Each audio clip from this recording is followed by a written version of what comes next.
It is a pleasure to welcome Reza Farahani to the show today. Reza is the pioneering force at Katalyze AI, where he blends biotechnology and artificial intelligence to reshape the future of manufacturing. With deep expertise in approximation algorithms and data analysis, honed through advisory roles at Avery and dynamic collaborations with partners like Wawa Leads, he brings a unique market design perspective that's driving transformation change in the biotech sector. Reza, we are thrilled to chat with you today. Thank you so much for joining us. Thank you, Brandy. Thanks for the intro and thanks for having me.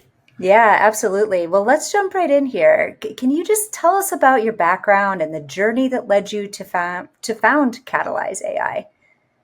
Yeah, for sure. I'll come from an engineering background. I'm a builder more than anything.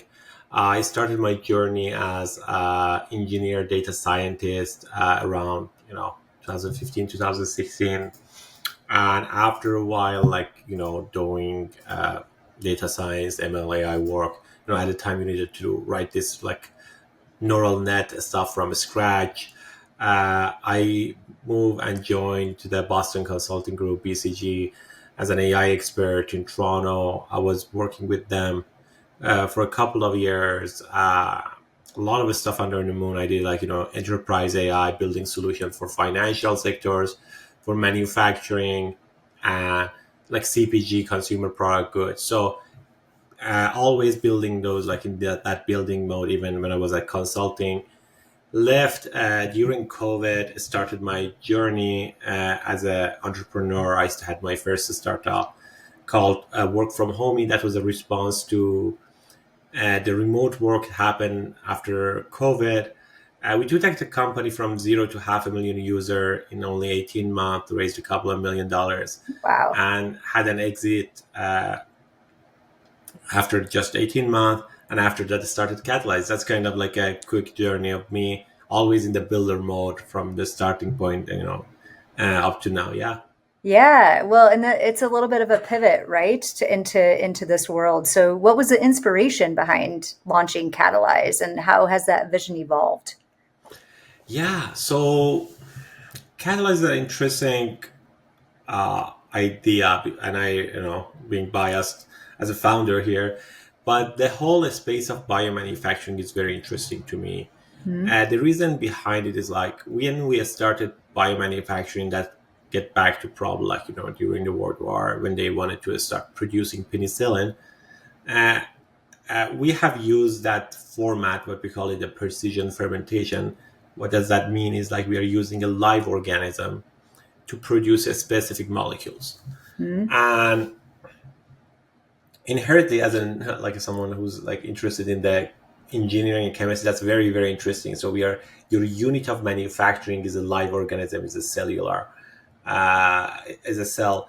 And but what are the use cases here? That was even more interesting. So when we start using it, we mostly focus on the therapeutic, drugs to use biomanufacturing. But as we are moving forward, we are seeing more and more use cases coming out that is not even therapeutic, which again, therapeutic is really important. But you are seeing we have product companies like Bon Vivant or Zero Milk Cow, the companies that making milk through biomanufacturing. So animal Interesting. product without having an animal. So that would be much more sustainable, much more costly. The quality gonna be good. We are seeing companies making like a gelter. The CEO I have a few conversations with. They're making gelter. The gelatin is being used in a lot of cosmetic. Gonna be stuff pig coming from biomanufacturing. And in general, we are getting to a precision medicine. Like you are having a drug that is created only for you because that's just designed for you, and making that drug needs sophisticated biomanufacturing. So we are seeing that so much use cases in this space. We are, if I want to make an analogy, is we are in a 80s of computer. So Yeah. I use biomanufacturing today for stuff that are very very expensive, like Keytruda, oncology drugs by Merck, like this being my manufacturer. uh, but in future we are going to see, when the price drops out, we are seeing that what we're more and more prevalent in the consumer sector, seeing stuff you are using day to day being biomanufactured. So that was a big idea. I was like, oh, I'm really interested in the idea, and I think the price of that biomanufacturing going to drop drastically. And we Katalyze want to be like the facilitator of that. We're going to like help the price drop by 10x in the next 5 years. And so do you see that as kind of being the number one problem that Katalyze is solving for, is to decrease the price in biomanufacturing? I wouldn't say like decreasing the price in a sense of making it more accessible. So when you come up with anything, like it's like, hey, is it possible to make paper by biomanufacturing? And you figured it out. Or you make a drug, like, hey, I found a drug for a specific disease, even if it's a rare disease, like, and you want to like manufacture it. Right now, there is so much cost in the process development. And Yeah. sometimes, it's not about like making it cheaper. It's like that price decrease or that availability is between having a drug for a rare disease, a disease that like 1,000 people have, because it's so expensive, so time consuming. It's not like financially viable to make it, or having that drug for like that those 1,000 people. So it's not only the like a cost in a sense of making it cheaper. It's just that's a break, like a tipping point between having something and not having something.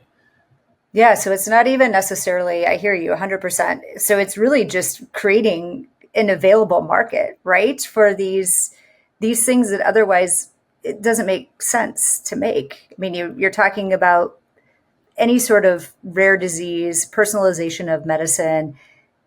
Right now, the hurdle being there's not enough there for it to be impactful, right? They just can't, it doesn't make any sense.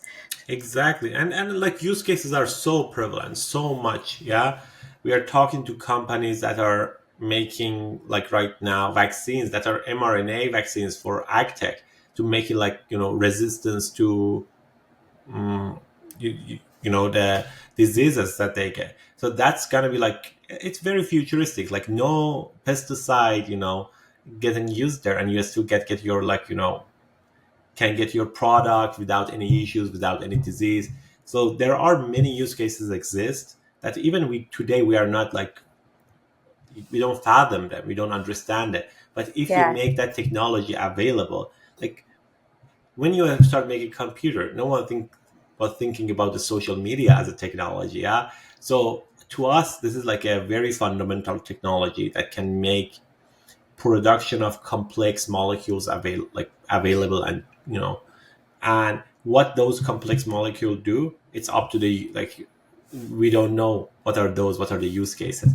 We only want to do our goal is to be the infrastructure to make that possible for everyone who had a vision there. Yeah, absolutely. No, that makes complete sense. And I'm just kind of thinking here, Reza, just what would you say are some of the biggest challenges biomanufacturing faces today, and how is AI data, how is all of this kind of uniquely positioned to address them? Yeah, it would be really interesting to even look at the history of biomanufacturing. When they started biomanufacturing penicillin, the amount of penicillin in the broth was less than gold in the ocean water. So, and the first person, like when they Fleming figured out like how penicillin can be useful to cure, diseases. They couldn't manufacture in Europe. They sent it here, and a few companies like the parent company of BMS, Pfizer, and Merck were working on it. And this guy was coming, like they couldn't make it synthetically through like chemistry processes. So people thought he's crazy that was suggesting that we need to do biomanufacturing, like getting gold out of ocean water. However, today we are 50,000 times better than that. Like the amount of penicillin that we are harvesting from the broth is 50,000 times more prevalent. It's still, it's very expensive, very volatile, and the reason behind it, because you are dealing with a live organism. Mhm. It's a series of engineering issues that you are like facing and every day. Yeah. Even if you talk to the people who do like not precision fermentation, biomass fermentations, like they can tell you, like if you are brewing a beer, the pressure of the air can change your fermentation process. Yeah. Yeah, so uh, delicate. so delicate. So you are seeing with when you're talking to these big biomanufacturing companies, like, hey, like our theoretical target is like 400 gram per batch. We're getting 4 gram.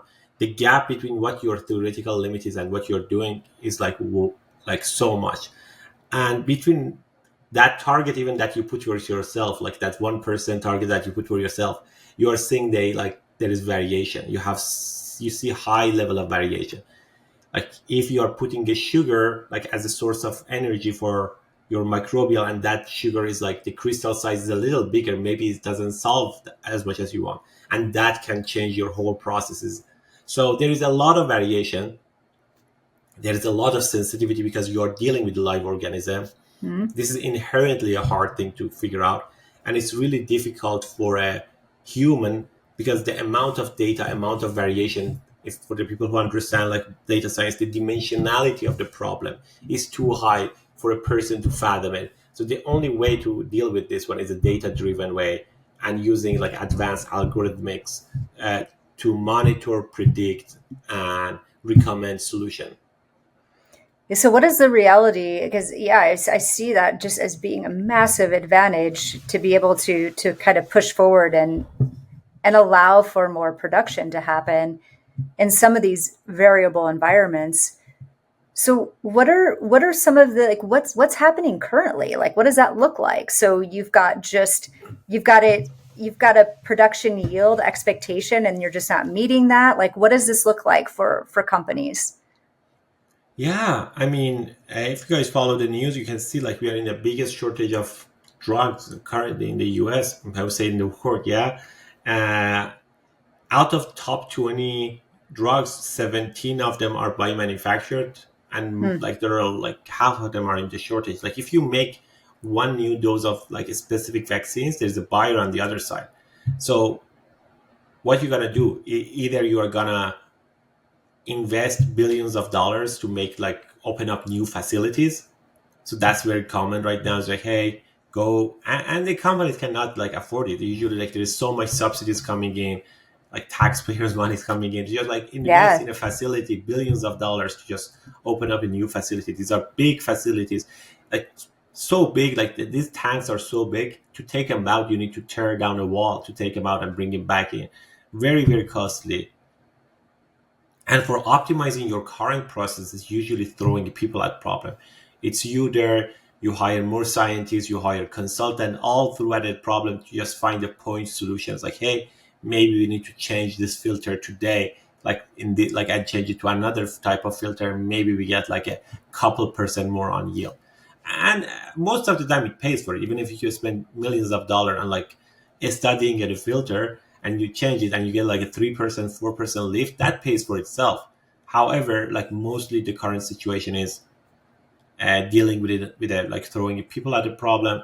And honestly, like we have shortage of people who understand the topic. Yeah. How many people understand the engineering science on a scale of biomanufacturing? Very, very little like number of people who can that uh, capability. And you see these people sometimes work 80 hours a week to just make sure a plant, a factory is keep and running. And it's a very noble job, very difficult to do, but that's the current situation that we are dealing with. Yeah, I also think I could see this kind of coming into play and being hugely beneficial in the regulatory space too, right? Because in biomanufacturing, there's oftentimes very complex regulatory requirements. So how do you see the data, the capabilities kind of playing into compliance and especially in the quality assurance? Yeah, one interesting thing is like because of the regulatory, because what we are seeing in the regulatory space, a lot of the efforts of these engineers, scientists go through making documents, keeping track of what's happening. So a lot of human effort, a lot of human hours go, like human hours of like very, very talented, scarce resources go through making these documentations for FDA, for like regulatory, for quality assurance, as what you said. And we believe this is a job that can be automated a lot with the data, Mm-hmm. and we can be automated even more, and it's been done in a more accurate way. So we Hmm. can, the AI, the automation solution can do this job cheaper and better than a human, and free up like very, very scarce resources for us. And we are seeing this one coming to the market. I know, uh, I was just reading a news yesterday that Novo Nordisk for Ozempic, like, the reports around annual quality report that need to be filed for FDA. Now they're using AI for that.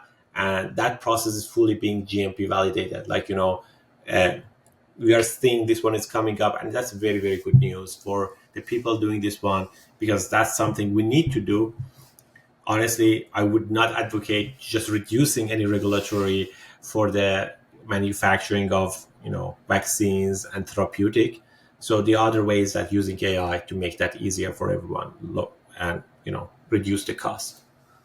Yeah, yeah. And as we look into the future, Reza, especially in this space, like what are you seeing? What advancements are you most excited about? What kind of transformations do you anticipate happening? Yeah, one thing, there are a few things. One of them is, we are seeing more and more on the hardware side. We are seeing Mm. tabletop fermentation, like, or precision fermentation tool. That's what it is. Like, enables a lab and a startup with even like 10 to 20 people, a couple $1 million in their like bank account, kind of start experimenting with the fermentation. Because if they don't do it, they need to outsource it. That would be very costly. They lose a lot of their patent, their IP, to the third party that is manufacturing it. So that's become more common. We are going to see a boom in, you know, I would call it like the indie bio people, like that are not the big pharma companies. That's very exciting. And the second thing for us is like, that's what we are doing. We are looking towards that democratizing biomanufacturing. Like, Yeah. the same situation with the tabletop. What is, like, if you get that tabletop, like, what's the recipe? Yeah, do you need to go hire like very like couple expensive fermentation scientists with like years of experiment in making this drug to come, like, making going through this process to come and help you to do the process development that can take like 18 months, hundreds of runs, and millions of dollars? Or you have the tabletop fermentation, you have the Katalyze software. You say like, hey, this is the target molecule that I want to make. This is my cell line. This is like the vector. This is the instruction. Spit out the recipe for you. So we are working on a zero shot learning model, like very similar to that LLM models that you're seeing day to day, that Hmm. generates the a paragraph for you, some wording for you. We are generating the recipe from scratch based on the information we have, uh, on the target molecule and also your facility. So that these two gonna be democratizing the biomanufacturing, and that's what I'm saying. Like, we are gonna see the boom, reducing the cost for people's, like, for startups to get into the space without passing those like hurdles of having a facility or hiring a third party. Yeah, and I would say that that's usually what crumbles companies, right? Is just that it's so cost prohibitive.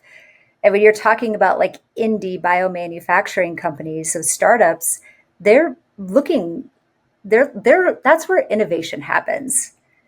So you're allowing more of that to take place and eliminating some of those barriers to entry, which is incredible. Yeah, exactly. Like giving computer to people and they start coding and they figuring stuff out. Just enabling these people to like think about like, hey, I make this.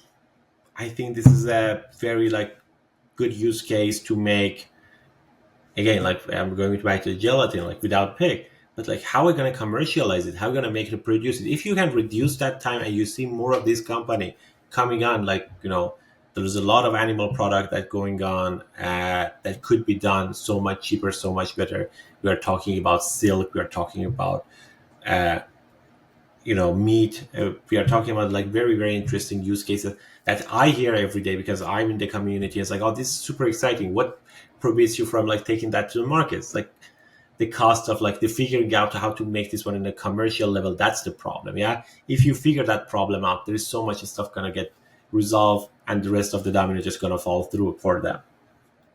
Yeah, and I would imagine too, Reza, that you've like strategic partnerships are really incredibly valuable to you, especially at this point and always, right?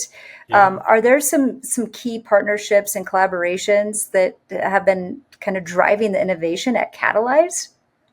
Yeah, definitely. We cannot do this one without the collaboration. This is like a very, very uh, it's a big ambition and Yeah. cannot be done alone. At the same, like we have a lot of collaboration, like with the big pharma companies.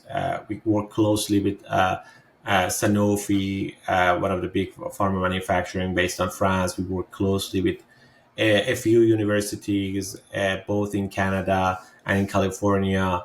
We work with even like companies that are making helping us like to get like computation power. We like AWS, Nvidia, Mm. like those are like very, very crucial resources for us, for our team, to do our development better, to do their like getting access to more data. So data and computation are the two key factors for us. Yeah. And like having those type of partnership with like big provider of chips in the world and a big provider of the data in the world was so helpful so far for us. Yeah, that's really incredible. And even just kind of thinking about you as a leader, your vision, as you started Catalyze, you're moving through growing, launching additional products. What lessons have you learned as a founder and a leader in this space? And there's a lot of learning there. I bet. Obviously, I think like when I would say like starting, like when I started the company, I would say the first thing just starting the company is very, very difficult. So a lot of you, I've been into like corporate environment. I've been to your academic environment. You see a lot of people talking about ideas, and very few people have the courage to jump in and starting an idea, Yeah. like working on it.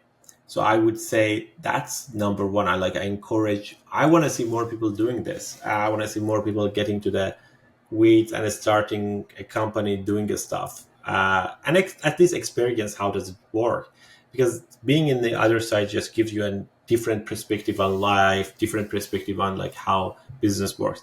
The second lesson I learned is like you take care of the people, your people take care of your company.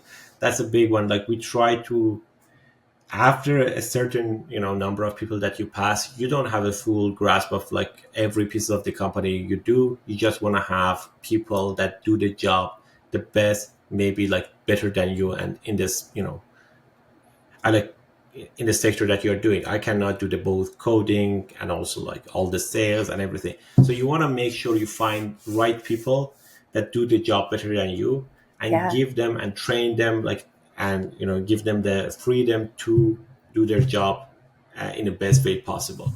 So if you do put these pieces together, like you reach to a point, it's like, okay, yeah, you can run a company and you can focus on the high value items that you think you can like, drive the vision of the company. So it gives you that freedom to do your job better.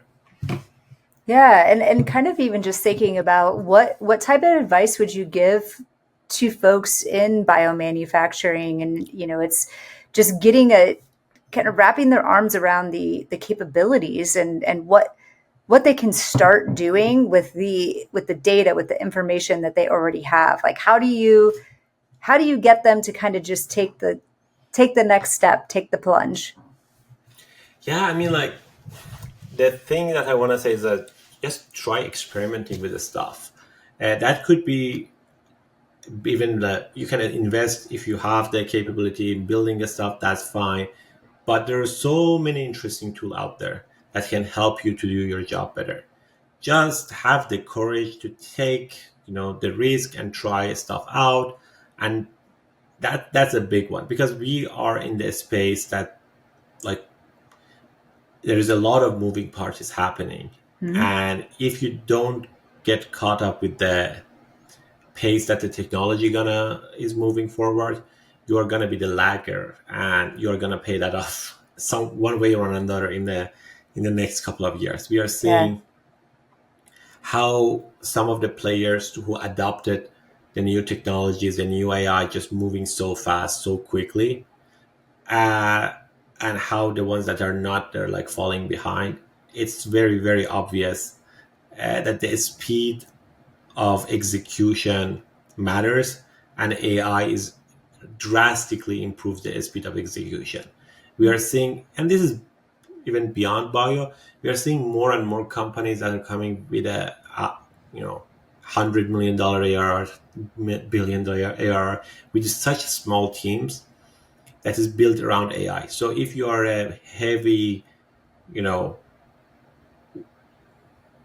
organization with a lot of waste and not adapting AI, you're gonna pay that off in future, because we are seeing so many lean companies natively built around AI, doing the job that these big conglomerates are doing so much cheaper, so much faster. Yeah. Yeah. No, I think that's great. That's great advice. What's next? What's on the horizon for Katalyze? Are there any new products, initiatives, announcements that you'd like to talk about? Yeah, we are working actually like these days on a very exciting tool. We call it like agentic root cause analysis. I know the agents are getting very hyped these days, but the whole idea behind that is what I talked about around FDA and regulatories. Is whenever an issue in a manufacturing facility happens, you need to go and start doing a root cause analysis on that, figuring out what was the issue, solving a problem. And this is going to be the next big thing for us that we are working on. An agent that's kind of react as your team of scientists and data scientists. So anything that happens in your facility and you have a question why that's happening, that agent can go to like find the root causes of it. That agent is built on top of our in silico model of like biomanufacturing, so it can run different simulations over and over and over and see what are the possibilities that could cause this problem and start identifying them. On top of that statistical model, it can take a look at it can reason and the biophysics element. Oh, So, for wow. example, if you are getting a result that says the temperature of fermentation tank is rising, it's gonna look at like the possible scenarios, run the in silico model to verify it, and come up with the reasoning and generate a report automatically for you out of the box. So we are gonna launch that product in the next couple of months. We are very excited about it, and we have really Wow. good partnerships on our side. Yeah, that sounds incredible. That's amazing. As we're wrapping up this conversation, where can people find you? Like, how can people take action? What's the best way for folks to get more information, to engage with you, to engage with Katalyze? Yeah, for sure. You can reach out to us at our website is katalyzeai.com, Katalyze with K. We have our LinkedIn accounts, the same, Katalyze AI at LinkedIn and Twitter. Same situation. They can reach out to us or reach out to our team directly if they have any question. If you have a newsletter, we have a podcast, a lot of stuff going on there. I think there's not much information in the space of biomanufacturing. They can find very, very interesting content there if they're interested in a space, interested in the space, the you know intersection of bio and AI. We are talking to very interesting people. So yeah, check out the website, check out our LinkedIn, our Twitter, and they can reach out to us directly or via the forms in the website. Amazing. It was a real pleasure to be able to speak with you. You are being the founder of Katalyze. And as many of the listeners know, this is a podcast that is brought to everyone by Katalyze. And we really focus on leaders in this space who are at this intersection of AI and biomanufacturing. So it feels like a real treat to be able to feature your voice today. So thank you so much, Reza. Thank you, Brandy. Take All care. right. Yep. Thank you.